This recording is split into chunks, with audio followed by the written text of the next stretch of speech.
Kita ninyo mga kababayan, talagang kaduda-duda. Bakit niya gagawa sila ng mga tunnel? Sabi ko nga po, parang yung mga Hamas doon sa Gaza, yun ang ginagawa nila, gumagawa ng mga tunnels para magamit nila sa infiltration at pag-atake laban sa Israel. Malamang sa malamang ito yung ginawa dito po sa Bamban Tarlac. Gumawa sila ng mga tunnels para yung mga Chinese spies, madali po ang operations nila, ang pagtakas. Masyado mga kababayan na seryoso pala yung issue kay Bamban Mayor Alice Go. Masyadong malalim yung problema po. Parang yung ating gobyerno is just opening a can of worms ng previous administration. And it affects even our national security mga kababayan. Kaya nagtutulong-tulong na po yung iba-ibang mga agencies ng gobyerno at mismong yung ating Pangulong Bongbong Marcos ay na-alarm. Yan po yung ating Pangulo. Sabi dyan sa report ng Philippine Star, tanong ni Presidente Bongbong Marcos, saan ang galing si Bamban Mayor Alex Go? Paano siya tumakbong mayor? So misteryoso mga kababayan ang kwento ng Bamban Mayor. So, sabi dito sa report ng Politico News, citing troubling findings, DILG recommends Alice Go suspension to Ombudsman. Sabi ng ating mga congressmen, malaking garapala na ito. Mayor Go should go through co-waranto. Sabi ni Defense Secretary Gibo Chodoro, ang usapan niya, may kinalaman siya sa illegal na gawain sa kanyang bakuran. Involved daw po mga kababayan sa various criminal activities. Sabi naman sa report ng Rappler, who is Alice Go? Bamban Mayor suspected of being a Chinese asset? Talaga niya Mr. Maravillas, napasok na tayo ng mga spies. Mayor na mismo. Ikaw niya Mr. Maravillas, mayor lang yan. May alam nga tayo. Mga dating matataas na opisyal ng ating bansa. Alam na this. Mga kababayan, sabi doon sa investigasyon po ni Risa Ontiveros, itong si Alice Go, ang negosyo nito mga kababayan, napakasimple man lang dati. Nagpapakain nga lang ng baboy daw siya. Tapos nakabili ng helicopter at 30 million worth ng sasakyan. Yan po, luxury car and a helicopter. Yan po, ganyan mga kababayan kayaman. Pero sabi niya, nagtitinda siya ng nagpapakain siya ng baboy. Doon siya nagsimula, jumakpat po, pag ganon. Anong klaseng mga baboy niya yan, Mr. Maravillas? Yan ang kwento niya doon sa Senate investigation po. Yan po, mamaya iparinig ko sa inyo yung Senate investigation pong ginawa ni Risa Ontiveros. But before ko mga kababayan ibigay sa inyo yung full story, click subscribe muna dito sa ating YouTube channel and hit the notification bell para lagi po kayong updated sa mga kaganapan dito sa ating bansa. Like and share na rin po ninyo ng ating video. At huwag na rin po ninyo na skip yung ating mga commercial ads para tuloy-tuloy lang ang pag-unlad ng bagong Pilipinas. Sa mga naghanap ng malinis and spacious fitness gym, pumunta lang po kayo sa aming Colossal Fitness Gym. We also offer Grab Car Rental with our brand new 2023 model ng Toyota Innova. We also accept booking for those who are planning to travel via PAL, Cebu Pacific, and other airline companies, local and international. And bills payment for Meralco Bills, PLDT, etc.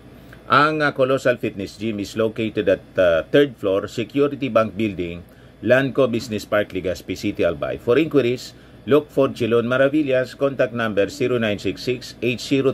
0966-802-0949. Yan po yung aming Innova. Lagi na pong matao sa amin.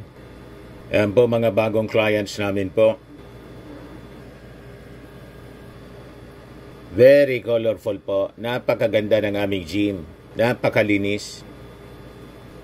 Pati mga foreigners po pumupunta sa amin, mga kababayan. Mga British sila po. Na-set up na rin yung aming mga bagong gym equipments. May treadmill na rin po kami. Ito naman po yung bago naming product na binibenta online. Eye Glow Serum, whitening po siya. Tingnan ninyo yung epekto sa aking anak na architect before and now. Yung mga inquiries po ninyo, dumiretso na lang kayo sa kanyang Facebook account, Riz Maravillas. Ito naman po, Firmax Firming and Lifting Cream. Mainam po siya sa mga pains at paninigas na mga kaso-kasuan. Pinapahid lang po sa mga pulses and affected area. Ito naman po, Automax Radiant Serum. Sa mukha naman yung application. Anti-aging po siya. You will look 10 years younger than your age. Sa mga cancer patients naman po, baka lang gusto ninyo itong itry. Ningxia Red Mix Fruit Drink. Hindi man po siya gamot, food supplement siya. Kaya lang, gawa siya mga kababayan sa goji berry. Yung goji berry may anti-cancer properties. Yung mga inquiries ninyo, dumiretso na lang kayo sa aming messenger sa Facebook para masagot namin agad. Ayos pa? Ayos na ayos sa Mr. Maravillas. So balikan natin mga kababayan itong misteryosong mayor ng Bamban kasi seryoso pala po siya. Dati hindi ko siya pinapansin masyado. Pero ngayon mga kababayan, malalim pala ang pinag-ugatan nito. And hindi lang yung simpleng kaso po ng Pogo operation. It even threatens our national security mga kababayan. Kaya pati po si Defense Secretary Gibo Teodoro umaksyon na po sa utos ng ating Pangulong Bongbong Marcos. Ayan po. Pakinggan natin mga kababayan yung interview sa kanya ng mainstream media po. Kailangan imbestigahan si Mayor Alice Go kung ano ang tunay na kanyang pagkatao, no? At pinag-iiting ng PAOK na imbestigahan ang maraming klase na peking Pilipino, no? Nakalulungkot at ito'y nangyari sa aking mismong lalaw. At maraming katanungan ang dapat pang alamin, no? Paano nagkaroon ng ganung kalaking, hindi ito pogo, no? Kung illegal criminal syndicate activities na nangyayari na lumusot sa provincial na pahamapam at ang PNP nung panahon na yun. Hindi po. For me, ang sinasabing panahon na yon, yung previous administration po. Magkaroon ng ang mga kinauukulan. Ito ay matinding iniimbestigahan ng PAOK at ng Solicitor General ngayon.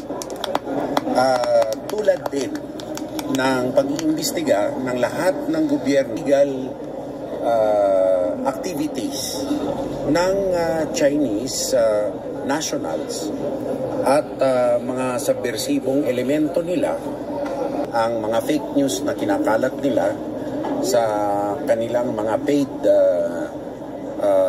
outlets na aming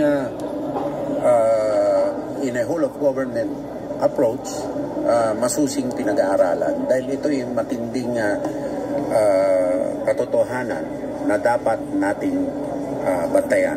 So, ang key dito ay local governance din.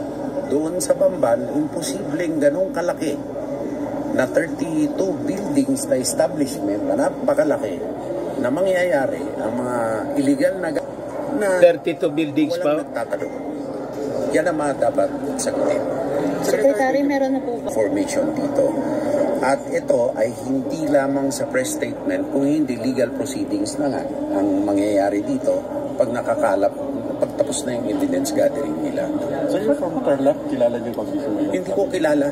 Even the family, sir? Hindi, wala akong kakilalang ganyan. Nagulat lang ako na may ganyan. Nakalulungkot, sa lalawigan ko pa nangyari. Kaya, ang katanungan ng maraming kababayan sa probinsya, paano nangyayari ito sa lalawigan?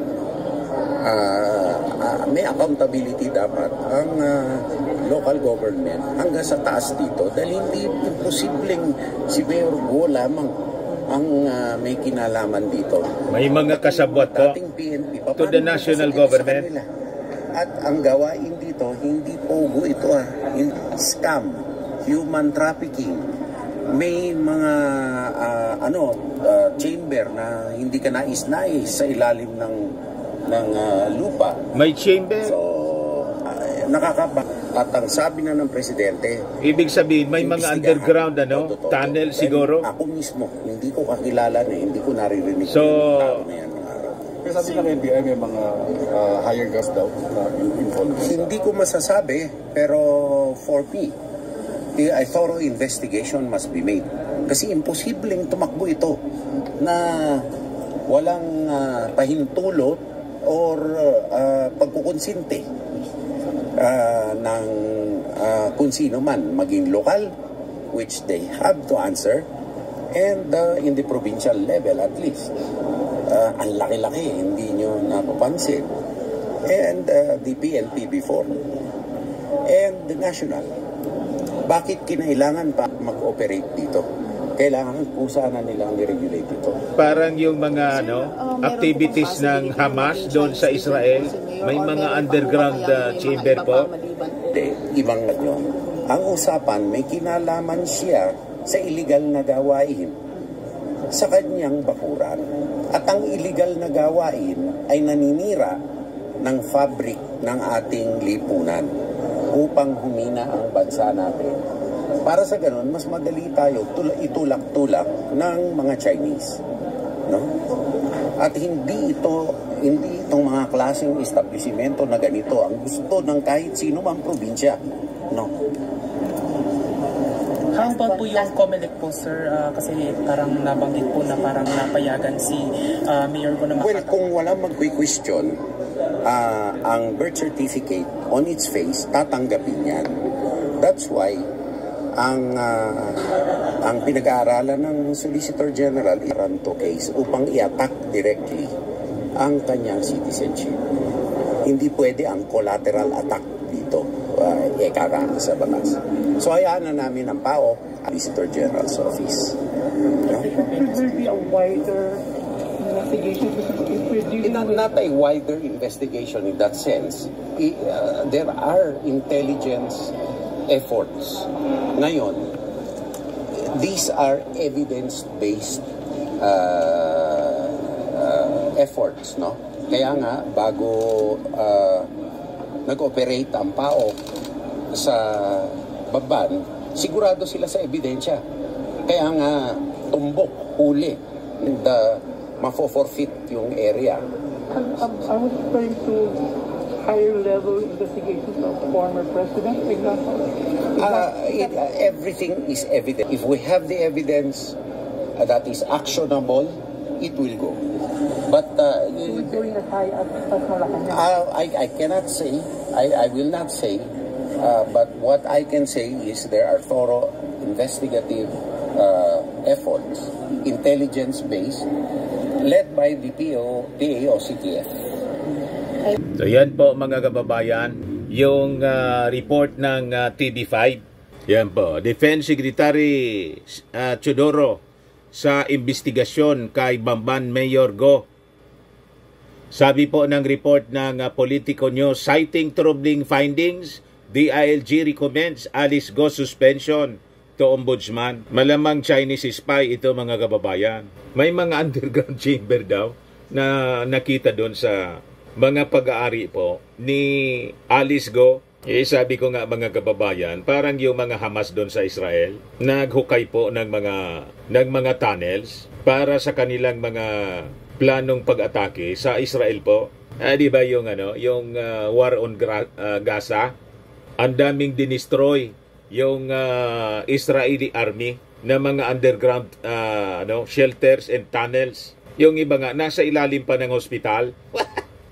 Matindi. So bagay itong mga negosyo mga kababayan na in-establish nitong mayor na to, front lang po para sa mga Chinese spies. O ito yung sabi ng ating Pangulo. Madali lang po.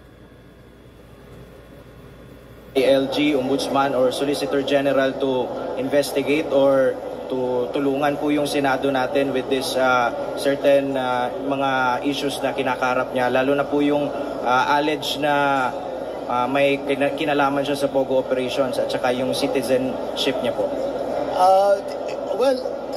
Matagal na namin naimbestigahan yan, kaya naman nahuli yan eh. Dahil rinade natin yung sa Panban at nakita natin yan, nakita yung mga dokumento, nakine-question ngayon natin yan. Ito mga ito, at saka paano siya tumakbo ng mayor. Dahil marami, kilala ko lahat ng mga tiga-Tarlac na politiko. Panahon ni Digong siya po, mga kababayan, 2022. Saan nanggaling ito? Hindi namin malaman. Kaya kailangan talagang imbestigahan. So kasabay sa Bureau of Immigration, pati siguro may mag-question na ng kanyang citizenship. Yun, lahat i-imbestigahan natin yun. Kasama ang investigasyon ng mga hearing na ginagawa ng Senado. As for future plans para hindi na mahuli yung hihigpitan lang natin yung enforcement. Nandiyan naman ang batas eh. Hindi tayo nakabantay na mabuti. Yun ang naging problema. At siguro yan din yung mga iba kasi maraming pera bayad sila kahit nasusuhulan nila. The previous administration pa. Papantay na mangyari uli yan.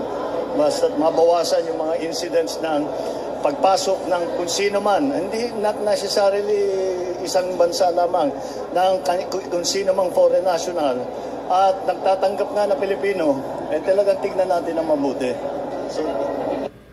So may pasaring na yung ating Pangulong Bongbong Marcos. Malinaw, di ba? Sabi po ng Congress, malaking garapalan niya ito. Mayor Go should go through co-warranto, sabi ng mga ranking officials po ng Congress.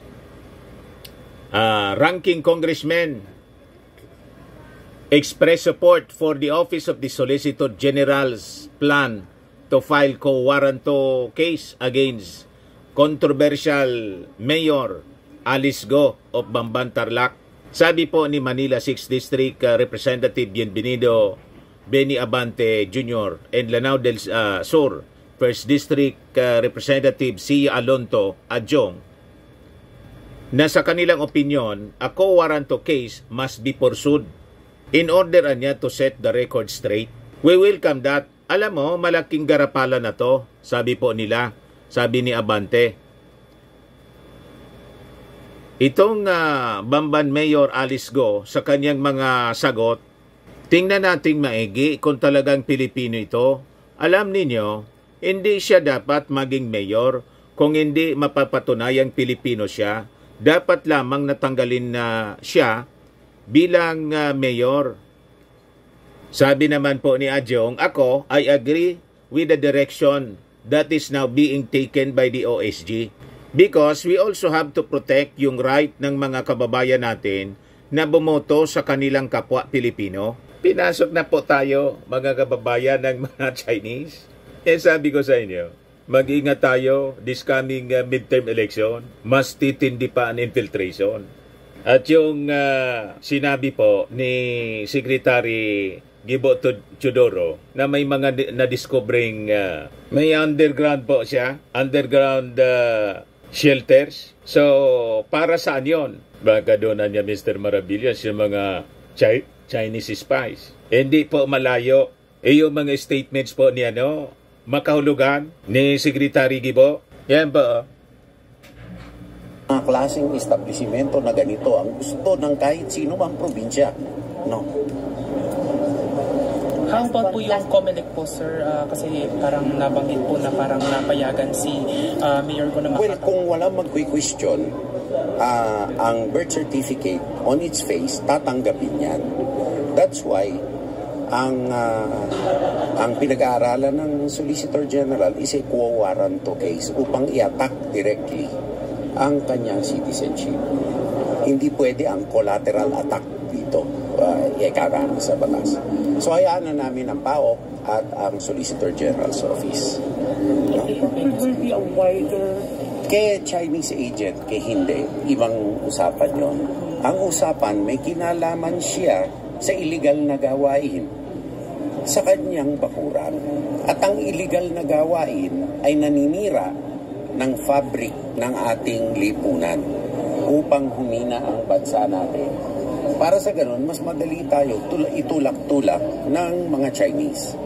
Di ba mga kahulugan, mga kababayan, yung statement para niya daw madali tayong maitulak-tulak ng mga Chinese. So threat siya po sa ating national security.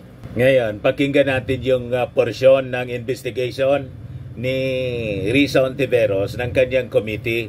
Ayan po mga kababayan. Mayor, ano naman po yung trabaho ng inyong mga magulang? Yung father ko po, retired na po. And yung nanay ninyo? Hindi ko po nakasama po yung nanay ko pong lumaki po. What? Noon, ano po yung trabaho ng inyong ama? Negosyante po, Your Honor. Negosyante sa hog racing din or sa pogo or sa iba pa? Hog racing po. Hindi po kami involved in any pogo operation po, Your Honor. Matagal na po ba kayong may kaya mula sa panahon ng ama ninyo? Or self-made po kayo, ma'am? May konting kaya po yung magulang po at nagsikap din po ako, Your Honor. Saan po galing yung sinasabi niyong konting kaya? At bukod sa hog racing, bago nun, Bunong Baofu, saan po kayo ang bilis yumaman po? Galing lang sa Your Honor, nagtatrabaho po ako sa farm. Nag-alaga po ako, nagpapalaki po ako, nagpapakain. Oh. Papakain lang ng baboy? Po. Sa farming po talaga kami, Your Honor. Di ba katakataka mo? Kaduda-duda. Napag-alaman din po namin, delayed yung inyong registration of birth. Ilang taon na po kayo nung na-register yung inyong birth? Your Honor, hindi ko pa lang po siya masyado maalala po ngayon. Okay lang, check ko po. Oo, please inform us during the hearing. Bakit po delay yung pag-register ng birth nyo? Your Honor, i-check ko po. Tapos, balikan ko po kayo. Sa pagkaalam po kasi namin, I would request yung confirmation ninyo during the hearing. 17 years old na po kayo nung i-register yung inyong birth. So if you can confirm that during the hearing, tingin ko may halaga malaman bakit. Kung tama yung impormasyon namin, bakit at 17 pa lamang ni-register yung birth ninyo? At saan pala po kayo ipinanganak? Sa ospital ba? Sa bahay ba? Sa lying-in clinic ba? Your Honor, ang sinabi po sa akin sa bahay. Sa bahay? Saan po yung bahay ninyo nung ipinanganak kayo? Hindi ko na po, Your Honor, hindi ko na po alam. Opo. And then, yung bahay na hindi na niya alam. Still, out of more than curiosity, saan po kayo nagtapos ng elementary? Homeschool, Honor. Kasi salo po kami ng farm. Anong taon po kayo nagtapos sa homeschooling sa elementary? Your Honor, dire-diretso po. Bandang anong taon natapos po yung grades sa homeschooling? Your Honor, tutorial ginawa po sa akin. Salo po kasi kami ng farm nakatira po. Actually, Mayor, familiar po ako sa homeschooling dahil yung isang anak ko rin, yung huling 2 taon niya sa high school. For health reasons, sinomeschool ko po siya. And meron po kaming homeschool provider noon. Sino po yung naging homeschool provider ninyo? Your Honor, yung nag-homeschool po sa akin, teacher. Pati po yung mga homeschool teachers, kailangan license sila or meron pa rin silang homeschool provider. And in fact, by the definition of homeschooling, ang magulang ang nag-homeschool. So teacher nyo po ba o yung ama ninyo ang nag-homeschool sa inyo? Meron din po akong teacher po, Your Honor. So saang homeschool provider naka-corner ninyo? Your Honor, hindi ko na po maalala po yung pangalan po. Ang maalala ko lang po yung pangalan po ng teacher ko po.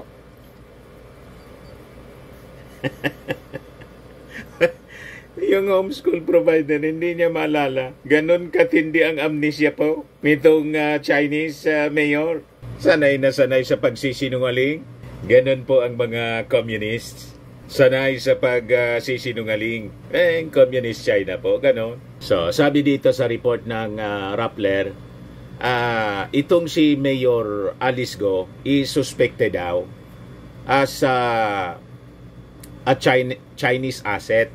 So during the hearing, si Alice Go, 37 years old, was questioned about her alleged involvement in the 2 illegal pogos and the hub that accommodated them.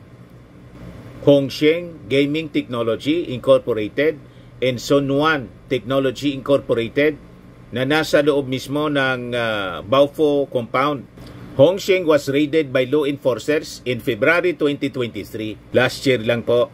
3 months later, another pogo with a different set of incorporators, Sunyuan, took its place in the same compound. Paulit-ulit lang po. Pag ni-raid, afterwards, balik yung operation. That too was raided by an interagency government team in March 2024. Di pa matagal. Noong Marso lang, authorities linked these pogos to scam operations, trafficking, and even cyber attacks on government websites.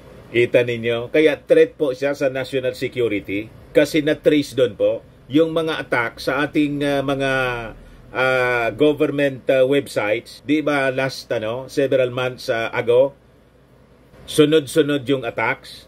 Doon pala galing po, mga kababayan, yung iba. Yung iba, direkta sa Beijing.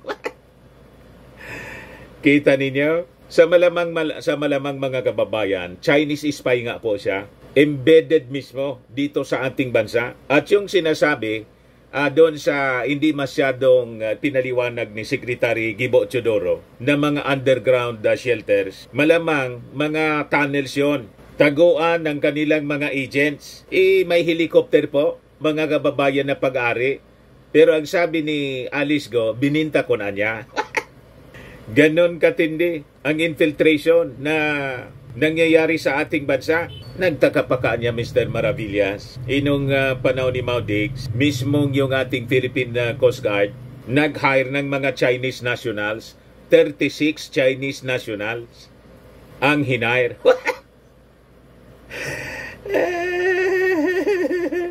Matindi po. Nang madiscover sa investigasyon ng Senado, tinanggal po. So sabi dyan sa balita, Go admitted that as a private citizen, she helped Hongsheng Gaming get the municipal council's approval to operate in Bamban. At the time, she owned half of Baofu. Sabi niya, bininta ko na niya siya before niya ako na tumakbo bilang mayor. That would be putting it too simply as far as Senator Sherwin Gatchalian, whose committee is jointly probing the Tarlac Pogos with Hontiveros, is concerned. Sa interview po ng ANC, sabi po ni Gatchalian, yung business partner niya ni Mayor Go was a fugitive who escaped during the raid via tunnels in the 14 villas in the Pogo complex. May mga tunnel po para mabilis yung pagtakas. Ganon katindi po. Criminal syndicate po, anando doon. Pag sinabing fugitive, pinaghabol ng batas. Pugante, yun ang business partner po ni Alice Go. So sabi dyan sa kwento, mga kababayan, since she owned the land, she must have known about the existence of those tunnels. Why would there be tunnels in the first place? Kita ninyo, mga kababayan, talagang kaduda-duda. Bakit niya gagawa sila ng mga tunnel? Sabi ko nga po, parang yung mga Hamas doon sa Gaza, yun ang ginagawa nila, gumagawa ng mga tunnels para magamit nila sa infiltration at pag-atake laban sa Israel. Malamang sa malamang ito yung ginawa dito po sa Bamban Tarlac. Gumawa sila ng mga tunnels para yung mga Chinese spies, madali po ang operations nila, ang pagtakas. Kaya this is really a serious national security concern. Di kaya niya, Mr. Maravillas, nandun din sa sa tunnel ng Bamban Tarlac si Pacquiao. Iwan ko po, mga kababayan, baka si Pacquiao may sarili din pong ginawang mga tunnels doon sa sa Holy Mountain niya po. Di ba? Hindi malayo na ganun, mga kababayan. The Senate also suspects that Sunyuan could be a fake company since its incorporators could not be located. Hindi po makita, matagpuan. Sigo, yung kanyang personal life, mga kababayan, based on na discovery doon sa Senate hearing, was born on July 12, 1986. Pero yung kanyang birth, na i-register lang only 17 years later. Nasabi, lumaki siya sa farm. Yan nga yung sinabi niya na nagpapakain lang siya ng baboy. Kasama yung kanyang tatay na si John Siongo, who adopted a Filipino name Angelito. Walang information on the identity ng kanyang nanay. Yan ang sabi niya doon sa interview niya, investigation ni Risa. Ngayon, itong si Alice Go, sabi niya, dalaga pa siya. At ang sabi niya, dito na siya nanirahan sa Pilipinas all her life. At the time of her electoral run, when she was 35 years old, she said she had been a resident of Bamban, specifically sa taga-barangay Virgen de los Remedios daw siya, for 18 years and 2 months. Yan ang sabi niya sa kanyang kwento. Nangangahulugan nito that she was not in Bamban, or at least in her current residence, in the 17 years that her birth was not registered. So, saan siya? Saan talaga siya nakatira noon? 17 years, nung hindi pa siya na-register yung kanyang birth certificate. Kasi yung registration ng birth certificate niya, nung 17 years old na siya. Ganon katindi po. Kaya sabi ni Ontiveros, yan nga niya yung practice ng mga Chinese na gusto makapag-obtain ng Philippine passport. Nagpipretend niya sila na Philippine-born, registering their births belatedly. So, in the registration records ng kanyang mga companies, Go listed 2 other residences, one in Marilao, Bulacan, and another in Valenzuela City, Metro Manila. Kaya po ngayon, mga kababayan, na ipinag-utos ng ating Pangulong Bongbong Marcos, although sinasabi ng ating Pangulo, sa lahat man niya na mga foreign nationals, mag-istrikto na niya tayo. Pero ito po yung nakatrigger para mag-istrikto. Itong kaso, mga kababayan ni Alice Go. So, in particular talaga, hihigpitan po yung mga Chinese because of the perceived infiltration na nangyayari dito sa ating bansa. Ayan po yung mga companies na pag-aari po ni Alice Go. 11 companies po. This means she established her first business company at age 24. Ganun katindi po. Ayan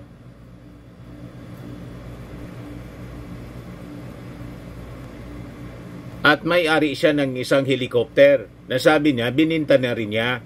So sabi diyan, Go's lifestyle was also placed under a spotlight after it was known that she owns a McLaren limited edition luxury British car that reportedly cost an equivalent of 16.7 million when it was first released in late 2019. Pero sabi, ang dapat na presyo noon, kasi pinalusot lang, ang dapat na presyo noon, kung legal, mga 13 million. Yun ang mga naunang report po. Iyang sabi, inismuggle siya. Hindi nagbayad ng tamang buwis. Iyan po, mga kababayan, yung kanyang luxury vehicle. McLaren said it manufactured only 225 samples of the 620R and stopped the line in March 2021. It was not clear when Go acquired her luxury car. In August 2020, months after the initial release of McLaren, motoring journalist Jacob Oliva wrote that one unit reached the Philippines via smuggling, citing a Bureau of Customs report. So malamang mga kababayan, smuggled yung luxury car ni Alice Go. So during the Senate hearing, senators got Go to admit that she had owned a helicopter which was sold to British company in 2024. And that despite her claim that she no longer owned Baofu, her Ford Expedition was still found within the compound. Huling-huli mga kababayan sa bibig ang pagsisinungaling ng mayor ng Bamban na malamang hindi lang siya dahil Chinese siya, hindi lang ordinary Chinese, baka spy pa po ng China. Ganon. Ngayon, sabi po ni Alice Go, nakapagtapos siya sa high school, pero wala man siyang diploma. Yan sabi dito.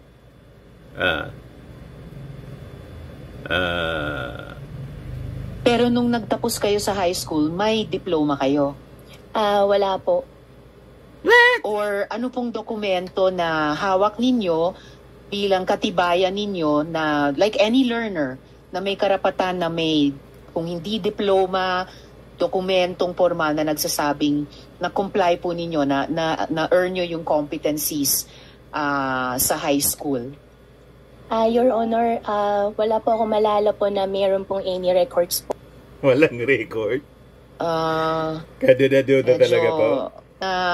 Nalalabuan ako ng konti sa ganyan dahil kahit bilang young person noon, no, may karapatan kayo sa edukasyon, di lang sa edukasyon, pati yung katibayan nung nakamit ninyong edukasyon. Kailan kayo po unang lumabas ng Pilipinas? Your Honor, hindi ko lang po maalala po ngayon po. Matindi ang amnesia po? Mga ilang taon kayo noon? Grade school age ba kayo noon or high school age kayo noon? Teenage age po siguro po, Your Honor. So yan po mga kababayan ang mga matinding revelasyon ngayon, and siniseryoso siya ng ating Pangulong Bongbong Marcos. Kaya lang siyempre hindi niya masyadong idinidetalye sa atin because of the national security concerns. Subaybayan natin mga kababayan itong kontrobersya tungkol dito sa Bamban Tarlac Mayor. Ayan man lang po. Ako po si Dante Maravillas. Bye-bye po. God bless.